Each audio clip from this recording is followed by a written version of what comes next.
Bom dia!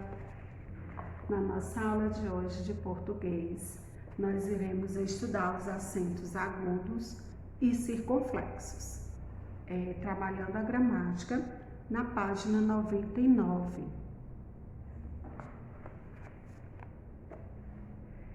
Acentos agudo e circunflexo. Jasmim do Cabo. Trazido da Ásia, o jasmim do Cabo aqui se adaptou, passando a ser cultivado tanto nos jardins residenciais como nos jardins públicos. É uma planta ornamental, também conhecida com o nome de gardênia. Suas flores brancas e amarelas se desenvolvem principalmente na primavera e no verão. As pétalas podem ser simples ou dobradas. Nos jardins onde existe um jasmineiro, seu perfume é percebido à distância.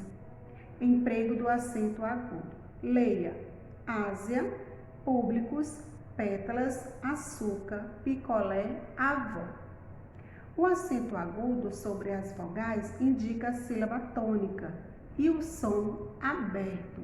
A sílaba tônica nós já estudamos, né, gente? Que é o que? A sílaba mais forte.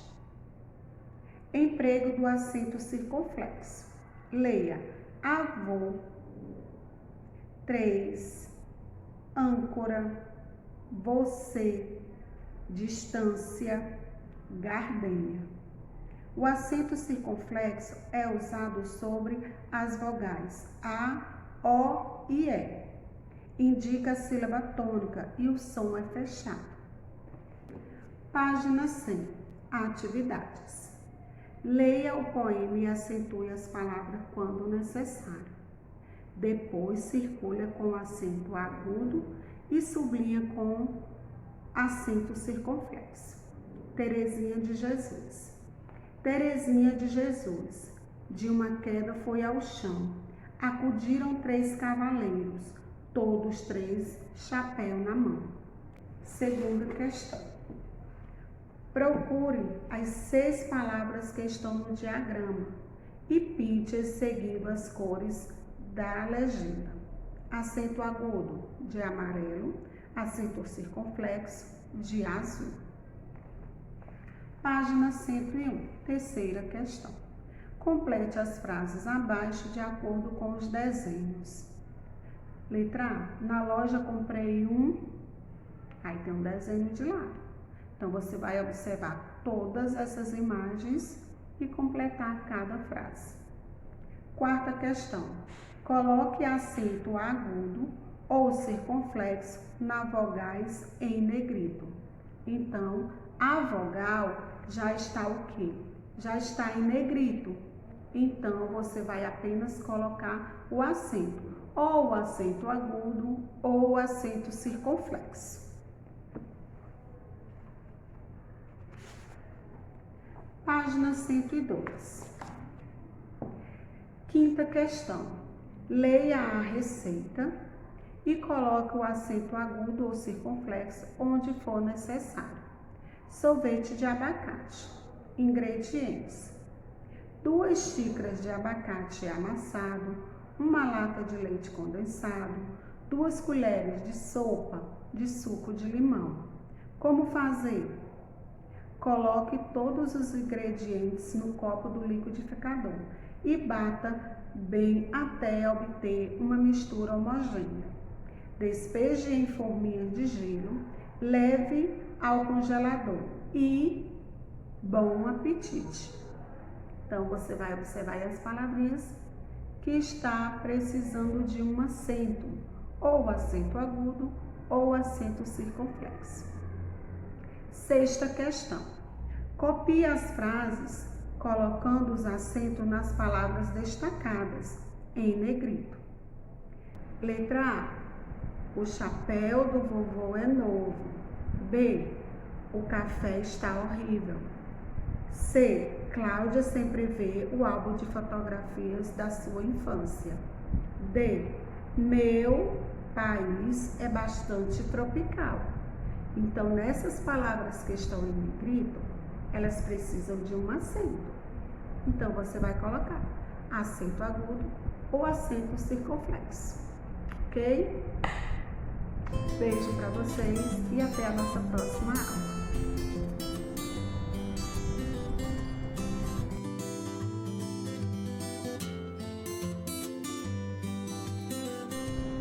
Na nossa aula de gramática, nós iremos dar continuidade ao nosso conteúdo de português, que foi o quê?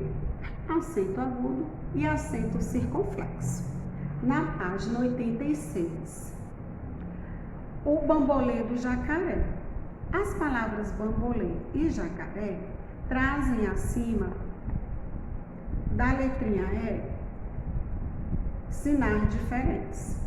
Esses sinais indicam a entonação correta da vogal, se ela deve ter som aberto ou fechado. Esses sinais são os acentos gráficos e indicam que a sílaba sobre a qual estão é mais forte da palavra. Toda sílaba mais forte de uma palavra é chamada de tônica, mas nem sempre há acento gráfico para indicá-la. Já as sílabas que não têm tonicidade são chamadas de átonas.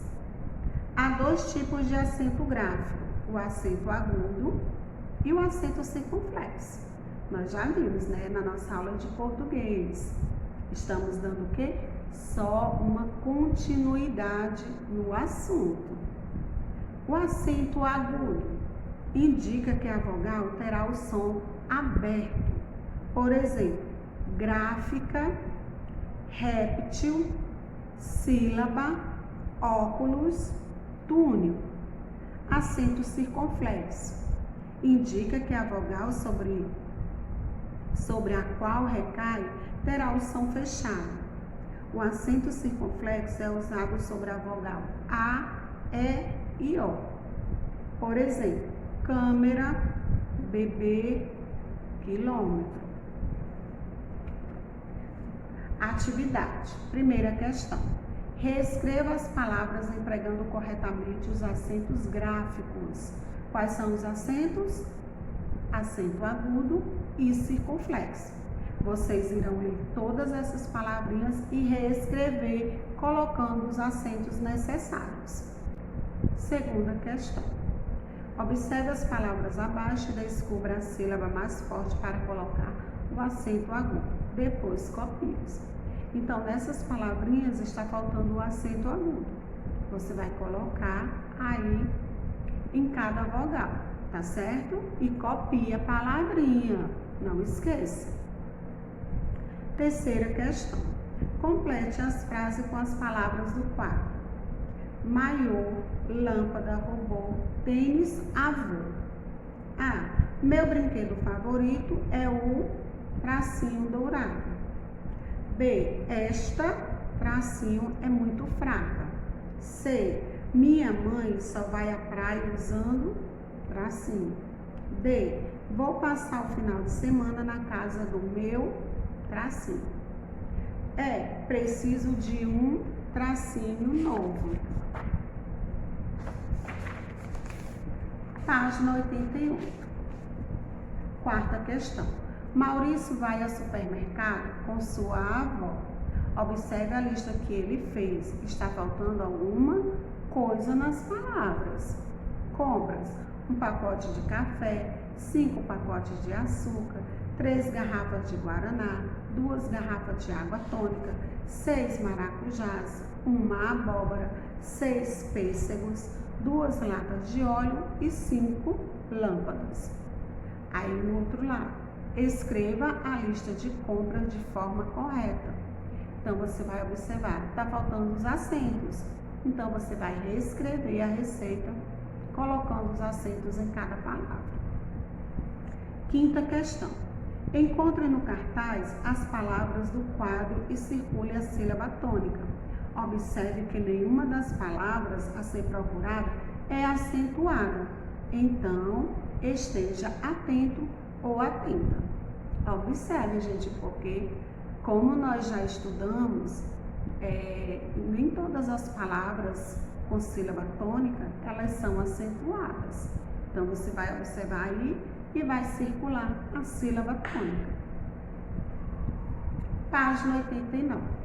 Sexta questão. Escreva os nomes equivalentes às imagens e circule a sílaba tônica. Então, você vai escrever o nome de todas essas imagens. E o que tem que fazer depois? Você vai circular a sílaba tônica, a sílaba mais forte. Olha a dica. Toda sílaba tônica, elas são acentuadas. Mas, como nós já vimos, que também ela pode não ser acentuada. Ok? Beijo para vocês e até a nossa próxima aula.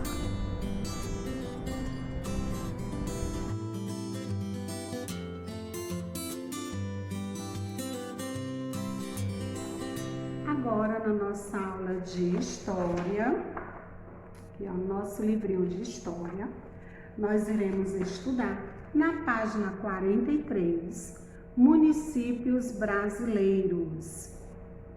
Os municípios brasileiros são repletos de uma história que, desde a chegada dos portugueses ao Brasil, começou a ser escrita. Com a organização indígena nativa da época da chegada dos portugueses, ainda não tínhamos essa forma de organização política. Os indígenas tinham sua própria forma de organização social e apenas com a chegada dos portugueses iniciamos o nosso modelo de organização atual. Como os municípios foram formados? Primeiramente, com a exploração do território da nova terra descoberta. As pessoas buscavam lugares que oferecessem condições de instalar vários indivíduos. Com a Igreja Católica, era muito poderosa, a sua fé bastante difundida na Europa. Os europeus que chegaram a determinado lugar providenciavam primeiramente a construção de grandiosas igrejas em respeito à sua fé. As primeiras cidades do Brasil estão localizadas no litoral do país, pois as embarcações que não paravam de chegar de Portugal precisavam atracar em lugares que as recebessem em segurança. Tendo que o primeiro local de atracagem dos portugueses ao chegarem ao Brasil em 1500 foi chamado de Porto Seguro, região que fica ao sul do estado da Bahia. Apenas no ano de 1535, o vilarejo que deu a origem ao município foi fundado, sendo a origem de um dos primeiros municípios brasileiros. Página 44. A herança histórica dos municípios. A Vila de São Vicente, no litoral de São Paulo, foi o primeiro município a ser fundado pelos portugueses no território brasileiro no ano de 1532. Antes da chegada dos portugueses, os povos indígenas tupis, que já ocupavam a região do município, mostrando resistência contra a ocupação dos portugueses. Muitas são as heranças deixadas pelos nossos antepassados, que ficaram até hoje.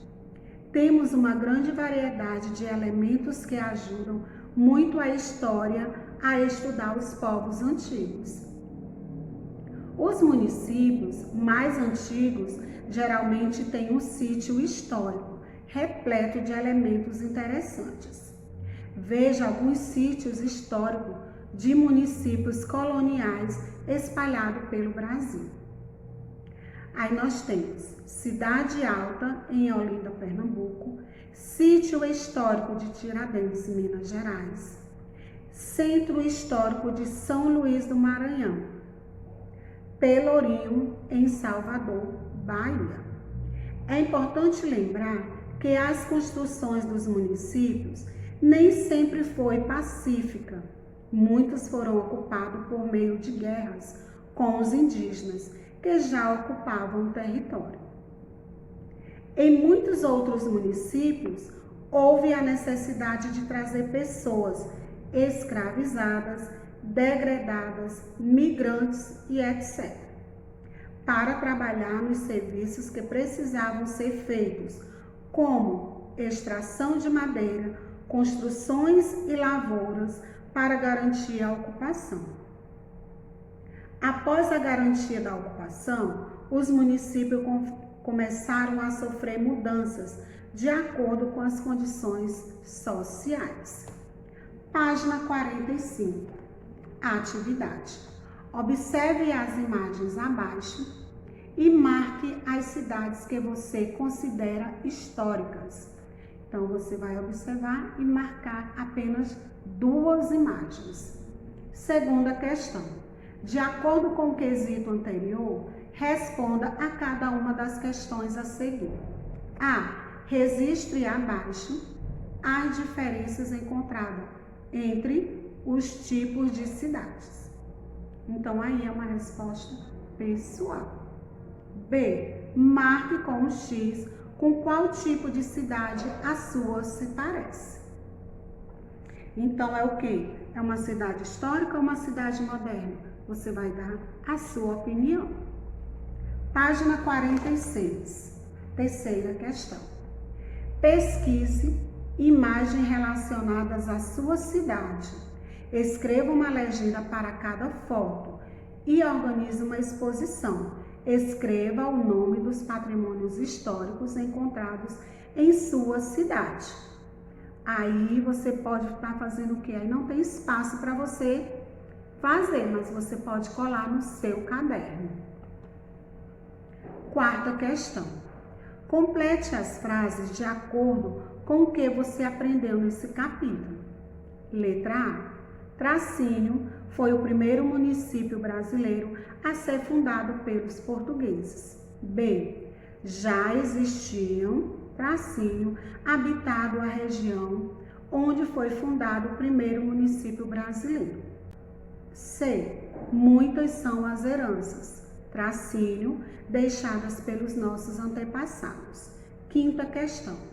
Localize o mapa do Brasil, a região onde foram fundados os primeiros municípios. Certo? Então, aí, para vocês pintarem corretamente, faça uma pesquisa, tá bom? Aí você vai saber bem direitinho e vai poder localizar aí no seu mapa. Página 47. Sexta questão. Escreva o nome do município cuja região recebeu as embarcações dos primeiros portugueses em território brasileiro. Sétima questão. Onde fica localizado esse município? Oitava questão. Pesquise sobre a história do município onde você vive. Letra A. Como foi a ocupação inicial do território? Houve guerra com os nativos? B. Quem foram as primeiras pessoas a ocupar o município? De onde vieram? Por quê? Letra C. Para ocupar o território, que ações foram feitas? D. Atualmente, o município estimula a instalação de grandes empresas? Como? Então, vocês irão pesquisar sobre o nosso município, tá certo? Beleza?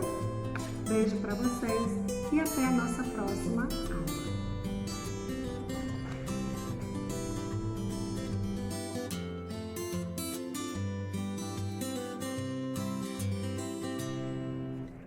Concluindo a nossa aula do dia com o nosso livrinho de ciências, nós iremos estudar agora a água, página 49. Observe o planeta Terra.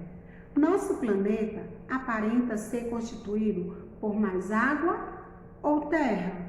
Como você acha que está distribuído a água no planeta?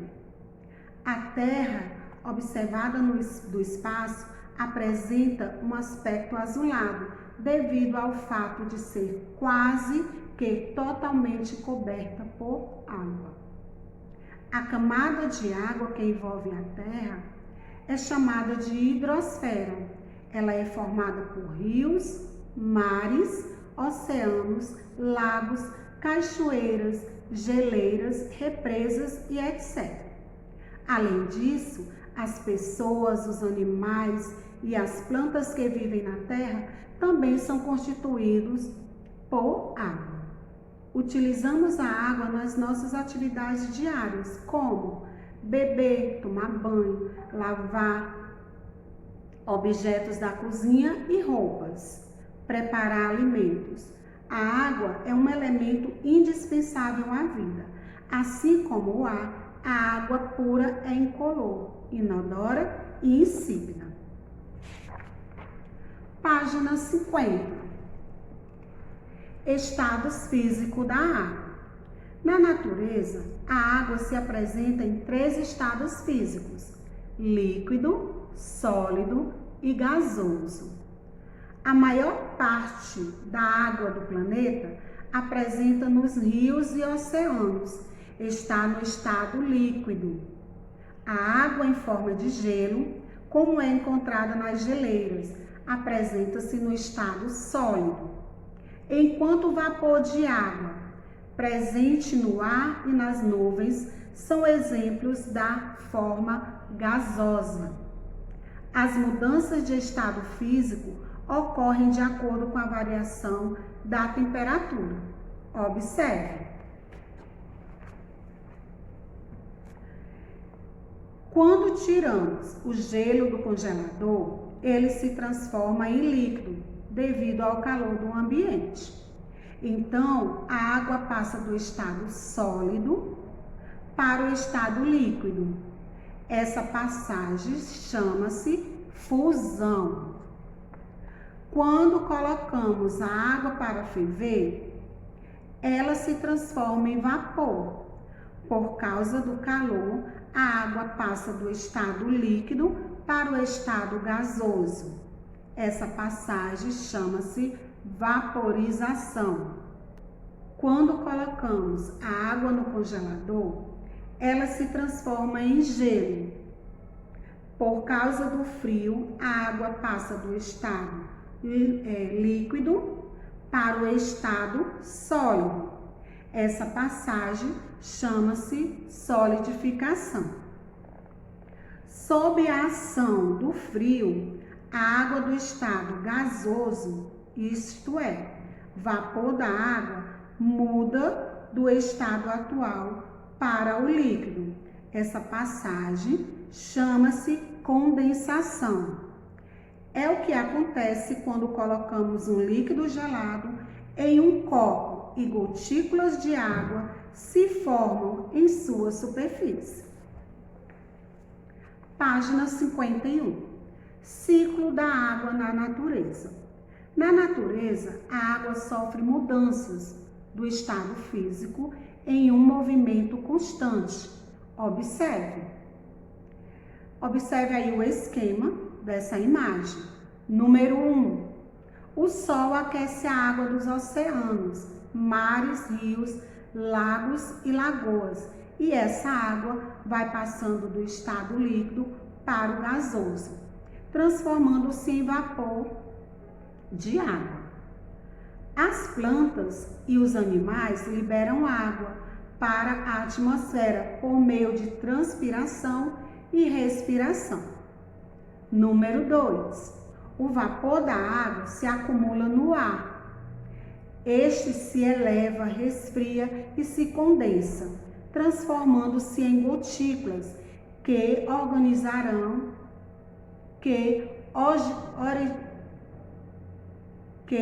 originarão as nuvens. Quando ocorre a condensação, mudança do estado gasoso para o líquido, a água volta à terra em forma de chuva, granizo ou neve. 3.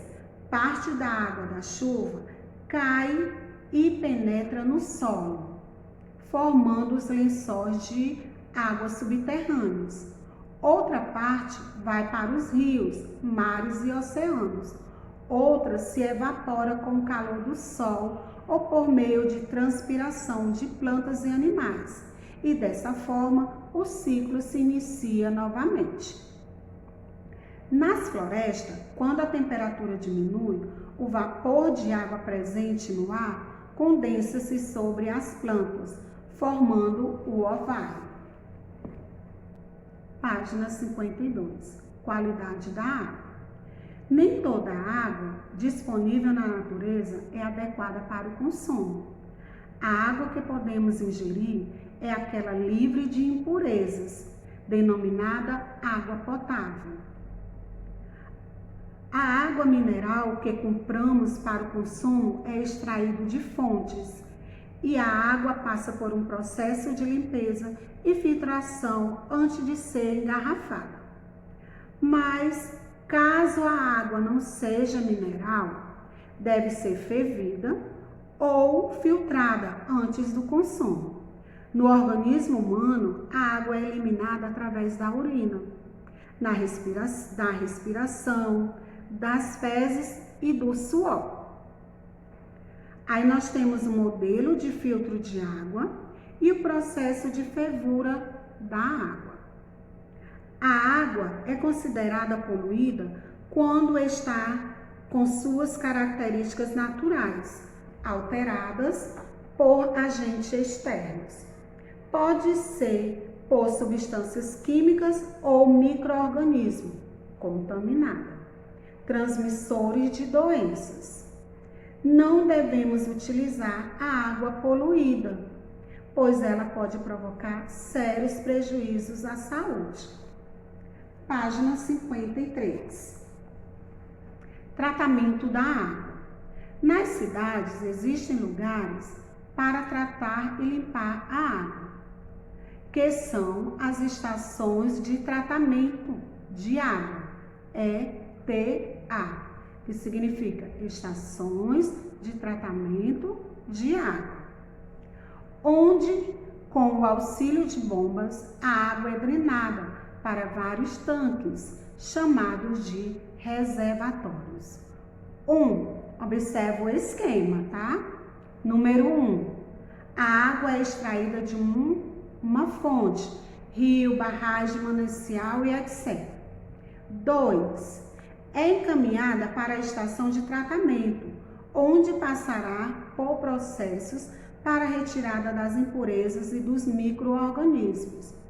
Por fim, a água é armazenada. 3. Por fim, a água é armazenada em reservatórios, de onde será distribuída para as nossas casas, prédios e etc. Página 54. A nossa atividade. 1. Observe as imagens a seguir. Então, observa aí as imagens. Primeira imagem, as crianças estão tomando um sorvete. Segunda imagem, tem uma panela no fogo, está fervendo. Letra A. O sorvete que a menina está segurando possui água no estado, aí vocês irão dizer, líquido, sólido ou gasoso. B. Dentro da panela, a água aquecida está passando do estado, tracinho, para o. Esse processo é conhecido como tracinho. 2. Marque a alternativa correta. A água no estado líquido é encontrada nas geleiras, nas cachoeiras ou no ar. 3. Simone estava passando perto de um rio e, como estava com muita sede, resolveu pegar um pouco daquela água para beber. De acordo com o que você estudou, responda. A. A atitude de Simone foi correta? Justifique sua resposta. Página 55. B. Quais processos ela poderia submeter a água para eliminar as impurezas? 4. Precisamos de água diariamente. Escreva situações em que as pessoas utilizam a água no dia a dia. Agora, escreva um pequeno texto conscientizando a sociedade da importância da água. Quinta questão. Observe os estados abaixo com os estados físicos da água. 1, sólido. 2, líquido. 3, gasoso. Agora, numere os quadrinhos de acordo com o estado físico em que a água se apresenta na natureza. Então, você vai ler cada palavrinha aí e vai colocar os rios. Eu encontro o quê? No estado sólido, líquido ou gasoso, certo? Então, você vai numerar corretamente. Página 56. Sexta questão. Desenhe no espaço abaixo uma estação de tratamento de água. Agora, escreva com suas palavras como ela funciona, desde a extração da água até chegar às nossas casas. Aí você pode observar, gente, para você responder lá na nossa página 53, certo? Sétima questão. Responda às questões. De onde vem a água que chega à sua casa? B. Em sua cidade, há uma ETA, uma estação de tratamento de água? C. O abastecimento de água é adequado? Oitava questão. Como você acha que as pessoas vivem em lugares sem rede de abastecimento? Nona questão. Você acha que receber a água encanada, tratada, é direito de todas as pessoas? Por quê? Página 57. Décima questão. Observe a ilustração abaixo. Letra A. Agora marque um X apenas nas setas que indicam que a água está evaporando. B. O que acontece com o vapor de água durante o ciclo? C. Para onde vai a água da chuva? 11ª questão. Siga o caminho do quadro 1 no quadro 2 e descubra os agentes causadores da poluição das águas, certo? Então, essa foi a nossa aula de ciências, certo? Beijo para vocês, tchau e até a nossa próxima aula.